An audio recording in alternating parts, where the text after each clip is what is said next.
A ideia é que a gente grave também essa aula para disponibilizar lá no Unifonline. Eu vou subir isso depois para o meu canal, tá bom? E nós vamos fazer esse encontro toda terça-feira, nesse horário, 8h30, através do Zoom. Tá? Eu utilizei na semana passada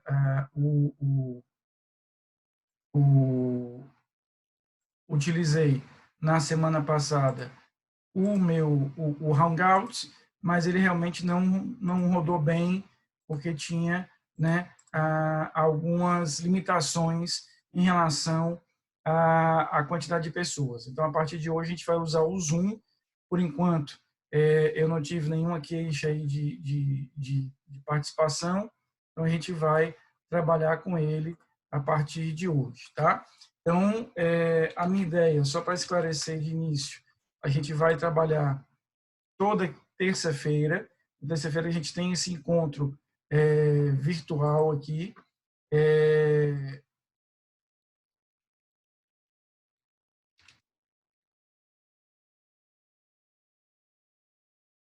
A gente vai ter esse encontro virtual e na quinta-feira, como eu já fiz nas semanas anteriores, eu vou subir para o Unifor Online os vídeos, os links com os vídeos que estão lá no meu canal, tá? Só um esclarecimento, vocês devem ter visto ontem, a Unifor já divulgou ontem uma nota oficial, dizendo que nós vamos estender esse período de aulas, de suspensão das aulas presenciais, até 4 de maio, tá? Por uma questão de saúde, uma questão que vai beneficiar todos nós, mas é importante que a gente entenda que o nosso ritmo de aula continua, a lógica das aulas continua, a gente não vai ter nenhum tipo de prejuízo em relação à nossa rotina de aula, tá? Então, é importante que a gente entenda que a sequência da matéria, a sequência do semestre vai seguindo sem nenhum tipo de problema. Nós temos 40 minutos de aula, tá? Então, vou fazer o seguinte, nos 30 primeiros, 35 primeiros minutos, eu vou expor a matéria, quando faltar aí 5, 10 minutinhos, eu abro para as dúvidas de vocês. As dúvidas que eu não conseguir responder aqui, não tem problema, faz lá no Unifor Online, usa o discussão, eu tenho usado muito em relação a isso, tá?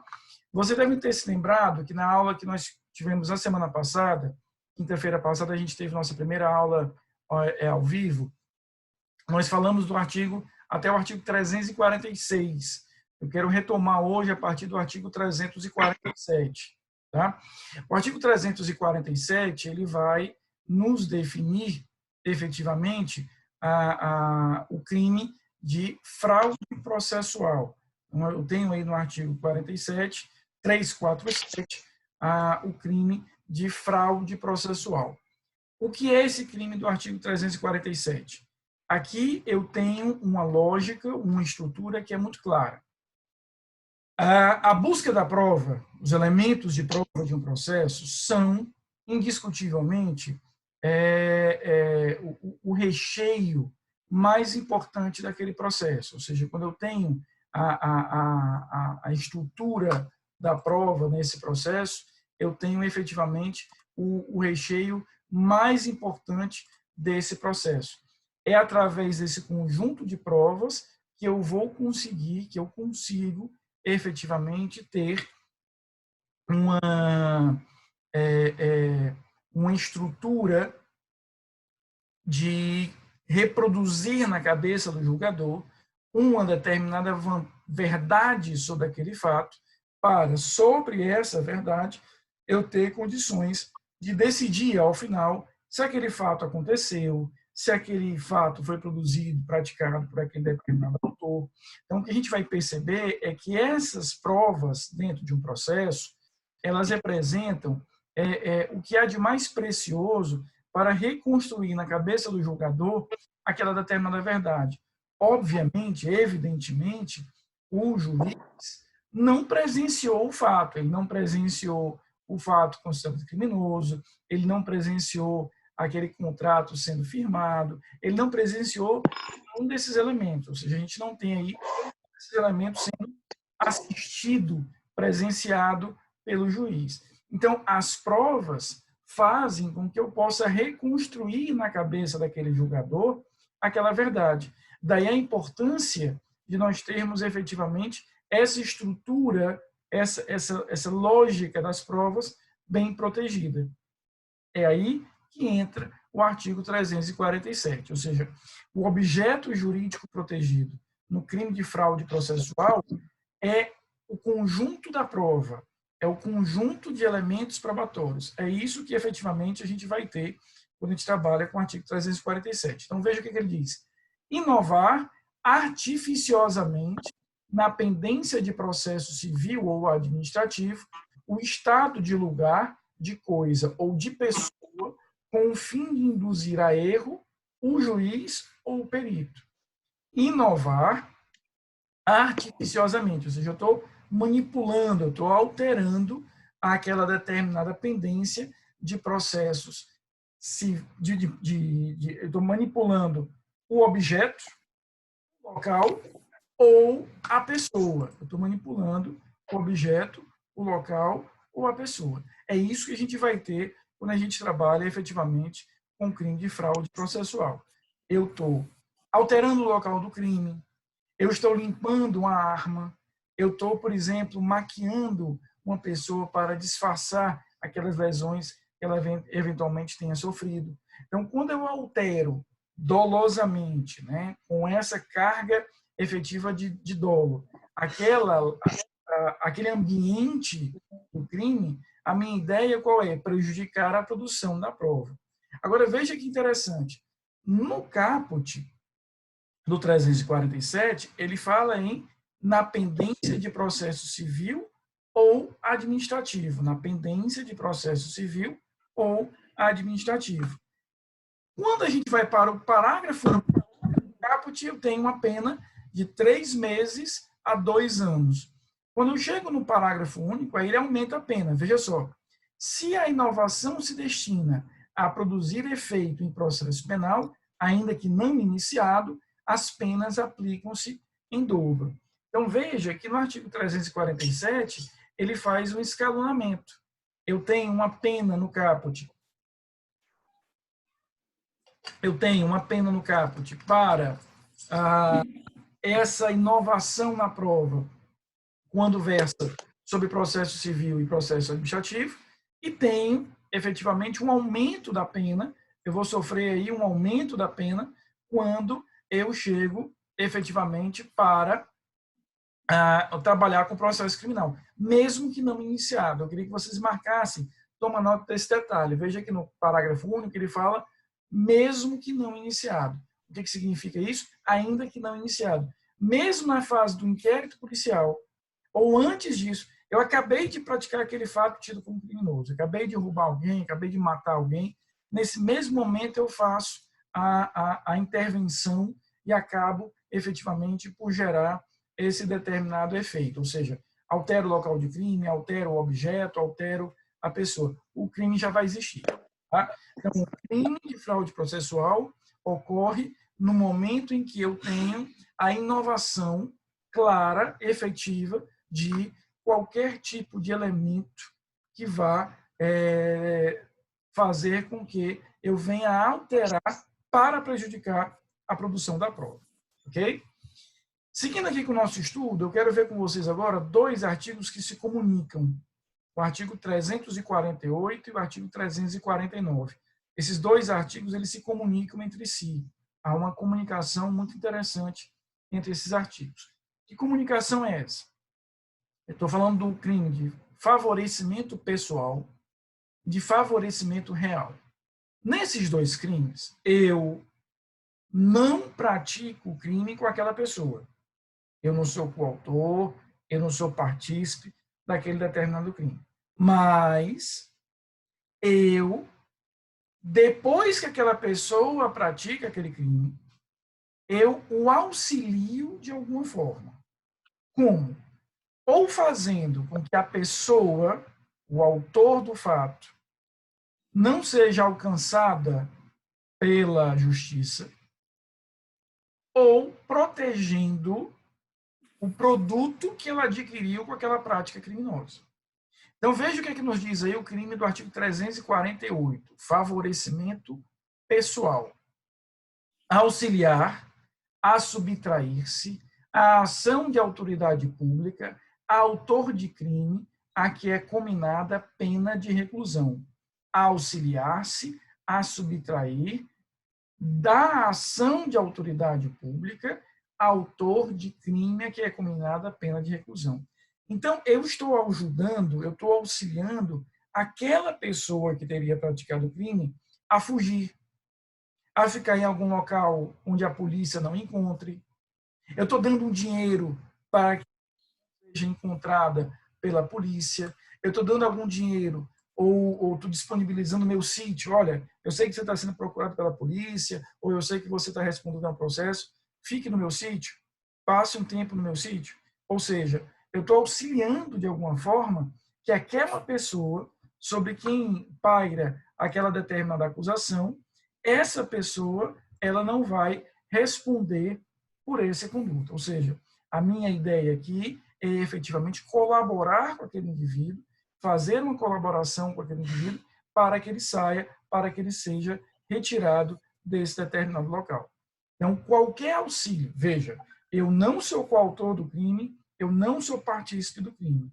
Eu simplesmente estou auxiliando aquela determinada pessoa para que aquela pessoa possa efetivamente fugir, sair, deixar de responder por aquela determinada prática criminosa. É essa a estrutura que a gente vai ter aqui.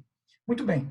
Agora veja que ele aí no parágrafo único, ele diz no parágrafo primeiro, ele escalona a pena. Então, no caput, eu tenho a pena de detenção de 1 a 6 meses, se o crime é punido com reclusão. Qual crime? O crime da outra pessoa. Se o crime que a outra pessoa praticou for punido com reclusão, eu estou no caput. Se for punido com detenção, eu chego aí no parágrafo primeiro.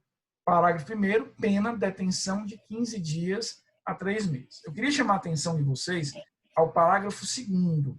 Muita atenção ao parágrafo segundo. O parágrafo segundo traz uma isenção de responsabilidade criminal. Então, no parágrafo segundo, nós vamos isentar aquele indivíduo da responsabilidade criminal. O que é que diz aí o parágrafo segundo? Se quem presta o auxílio é ascendente, descendente, cônjuge ou irmão do criminoso, ou seja, o que o direito penal faz aqui é colocar numa balança. Ele coloca de um lado a necessidade de proteger o interesse da justiça criminal. O que é que eu quero dizer com necessidade de proteger o interesse da justiça criminal? Localizar aquele indivíduo, saber onde ele está, fazer com que ele seja efetivamente processado. Então, de um lado está isso.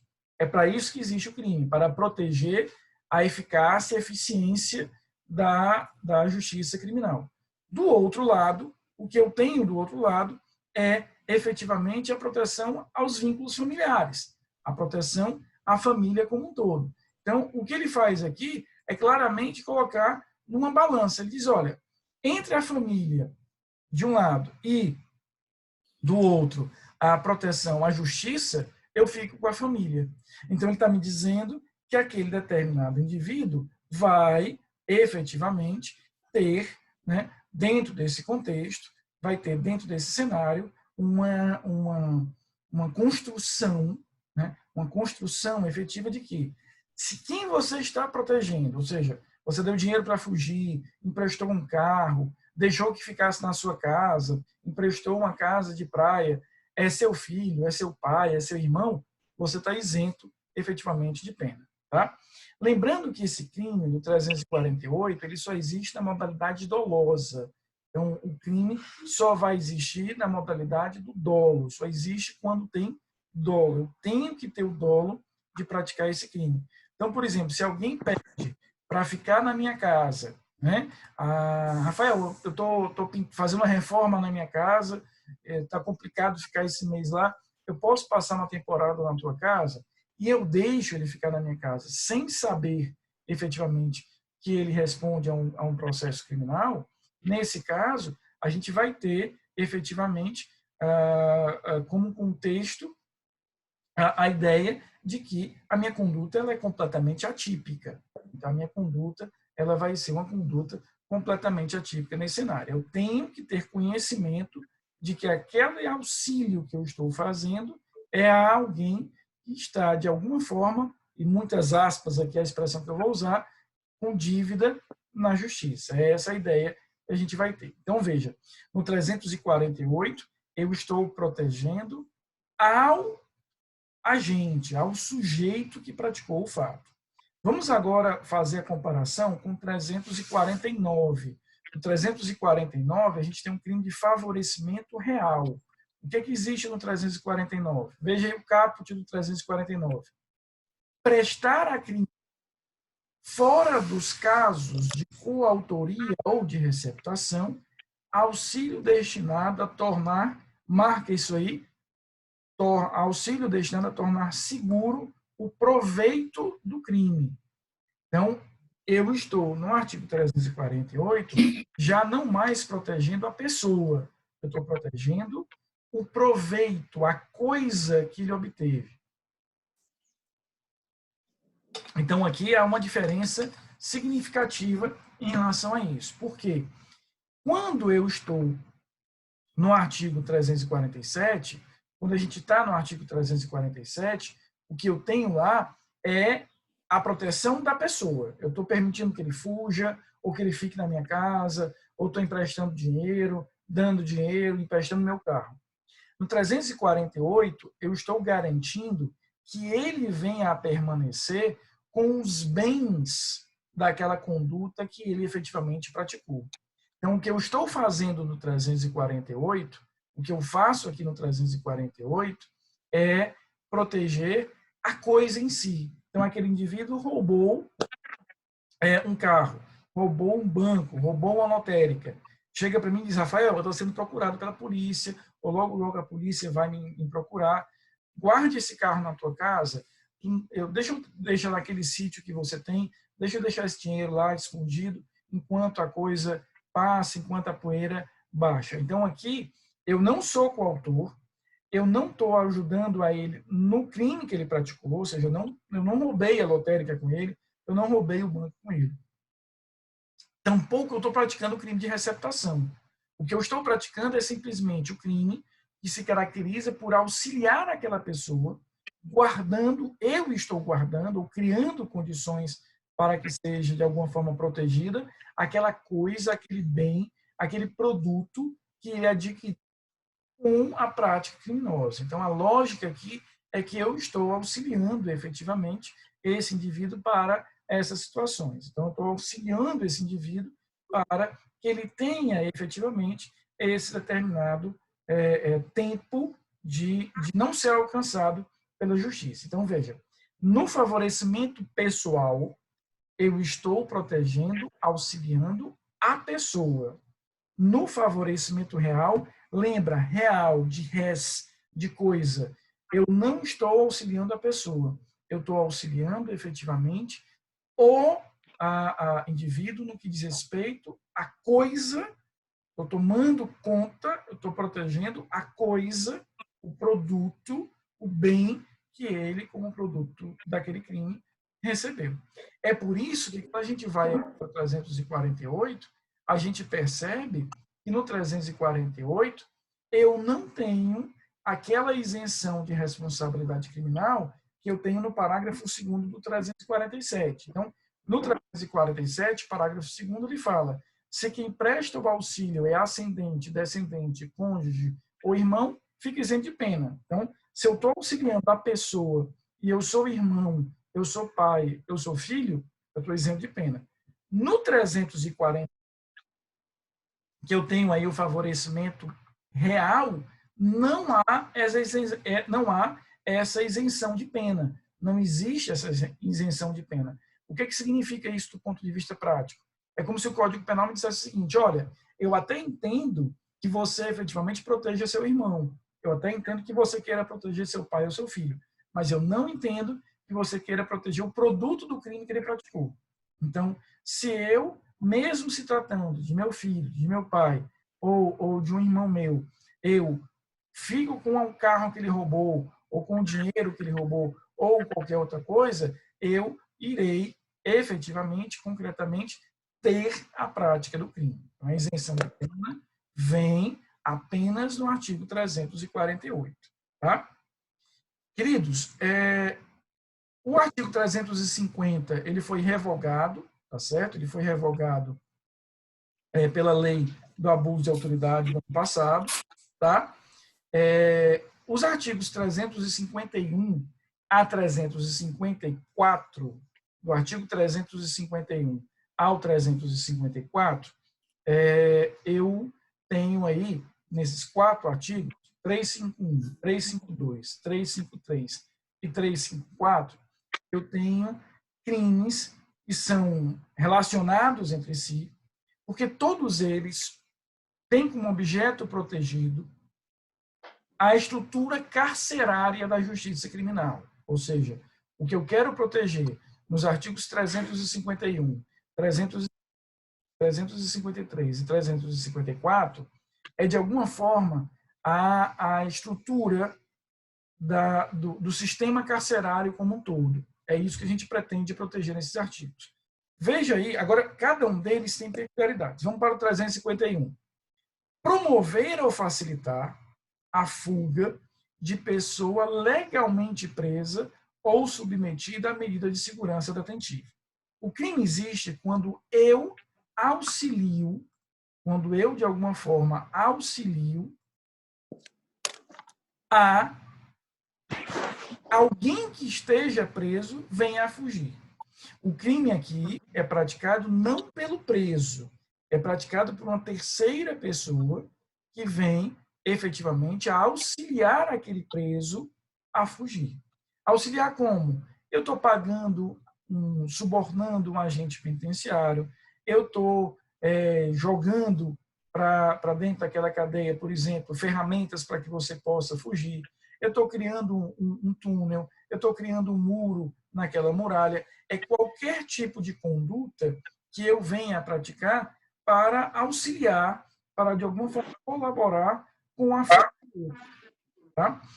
Não é, repito, o crime não é praticado pelo que foge, é praticado por aquele que efetivamente tem a prática, que tem efetivamente, eu tenho o terceiro que auxilia. Vamos explorar aqui os parágrafos desse artigo 351. Se o crime é praticado à mão armada, ou por mais de uma pessoa, ou mediante arrombamento, a pena de 2 a 6 anos. Então, ele está aumentando a pena se eu estou usando a arma ou se eu estou usando arrombamento. Então, se eu arrombo a cela, se eu vou render, por exemplo, imagina que eu chego numa cadeia pública e vou render aqueles agentes prisionais para liberar alguém. Eu estou nesse parágrafo primeiro. O crime continua sendo o mesmo, apenas com a qualificadora do parágrafo primeiro. Parágrafo segundo. Se há emprego de violência contra a pessoa, aplica-se também a pena correspondente à violência. Se há emprego de violência contra o agente penitenciário, contra um policial. Então, imagina que eu realizei essa conduta durante o transporte do preso para o fórum. Ele estava na cadeia, estava na penitenciária, estava sendo levado para o fórum para ser ouvido. Durante esse trajeto, eu vou e ajo com violência contra aquela escolta, contra aqueles policiais que estão ali em escolta. Tem um aumento da pena pelo parágrafo 2º. E, no parágrafo 2º, o que é que ele está dizendo? Eu vou responder pela violência. Então, imagina que na minha conduta, eu venha eventualmente a lesionar um dos policiais. Eu venha a atirar contra um dos policiais. Eu vou ter, efetivamente, a pena do artigo 351, mais a da lesão corporal, o do homicídio, ou seja, o que ele está me dizendo aí no artigo 351 é que se eu pratico aquele determinado crime usando de violência contra a pessoa, e essa minha violência é capaz de gerar uma lesão corporal, ela é capaz de gerar um efeito morte, eu respondo em concurso pelos 2 crimes. Tá? Parágrafo 3º, a pena de reclusão de 1 a 4 anos, se o crime é praticado, contra a pessoa sob cuja custódia ou guarda está o preso ou internado. O que ele está querendo me dizer aí nesse parágrafo 3º? Aqui, eu estou cometendo crime porque eu sou o responsável por aquela prisão. Eu sou o policial que estou fazendo a escolta, eu sou o agente penitenciário, eu sou o guarda responsável por aquela determinada cadeia. Então, dentro desse cenário, a gente vai ter essa figura, que é o aumento de pena quando, efetivamente, a gente tem o próprio agente responsável pela custódia facilitando, colaborando para que venha a fugir. Muito bem. E o parágrafo 4º, no caso de culpa de funcionário incumbido da custódia ou guarda, aplica-se a pena de detenção de 3 meses a 1 ano. Então, o que é que eu tenho aqui? Tenho a ideia de que aquele agente pode praticar o fato de 2 formas. Então, vamos falar do agente responsável pela prisão. Estou falando do policial, do agente penitenciário. Ele pode praticar esse crime por dolo e por culpa. O dolo, ele está no parágrafo 3º. Ele dolosamente agiu no sentido de fazer com que aquele indivíduo não permanecesse preso, fugisse. E eu agi com dolo. Estou no parágrafo 3º. Agora, se de alguma maneira eu agi com culpa, eu estou no parágrafo 4º. Ou seja, imagina que eu não tomei as cautelas necessárias.